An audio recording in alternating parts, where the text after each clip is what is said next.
अमेरिकी टैरिफ को लेकर दुनिया भर में मची खलबली के बीच बुधवार देर रात अमेरिकी राष्ट्रपति डोनाल्ड ट्रंप ने दो बड़े ऐलान किए। पहला ऐलान चीन के साथ जारी टैरिफ वॉर को और तेज करने की, जिसके तहत अमेरिका ने चीन पर टैरिफ बढ़ाकर 125% कर दिया है। जबकि ट्रंप का दूसरा बड़ा ऐलान सहयोगी देशों के टैरिफ पर 90 दिन की रोक का है। ट्रंप ने टैरिफ के मामले में जवाबी कार्रवाई नहीं करने वाले करीब 75 देशों पर लगने वाले रेसिप्रोकल टैरिफ में 90 दिन की रोक लगा दी है। ट्रंप के इन दो बड़े फैसले के बाद अमेरिकी शेयर मार्केट में जबरदस्त तेजी देखने को मिली है। आपको बता दें कि अमेरिका और चीन के बीच व्यापार बहुत बड़ा है और दोनों देशों में एक दूसरे से कई तरह की वस्तुओं का एक्सपोर्ट इंपोर्ट होता है। जब अमेरिका ने चीन पर 125% तक टैरिफ बढ़ाया तो इसका मतलब है कि चीन से आने वाली चीजें अब महंगी हो गई हैं। आइए सरल भाषा में समझते हैं कि दोनों देशों के बीच क्या-क्या वस्तुएं आयात होती हैं।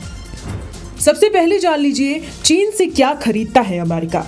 अमेरिका चीन से बहुत सारा सामान मंगाता है, जैसे मोबाइल, लैपटॉप, खिलौने, गेम, बैटरी, फर्नीचर, कपड़े, जूते, गद्दे और भी बहुत कुछ। ये सभी चीजें अमेरिका की दुकानों में आसानी से मिल जाती हैं, लेकिन अब हालात बदल रहे हैं। अमेरिकी सरकार ने चीन से आने वाले सामान पर टैक्स बढ़ा दिया है। इसका मतलब है चीनी सामान अब पहले से महंगा हो जाएगा। दुकानों में धीरे धीरे सामान भी कम दिखेगा। लोग दूसरे देशों का सामान ज्यादा खरीदेंगे।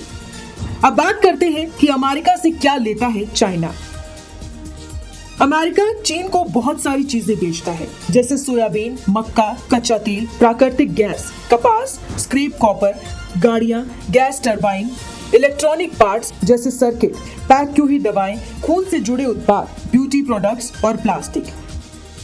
चीन भी अमेरिकी कंपनियों के लिए बड़ा बाजार है, यानी अमेरिकी कारोबार चीन में भी पैसा कमाते हैं।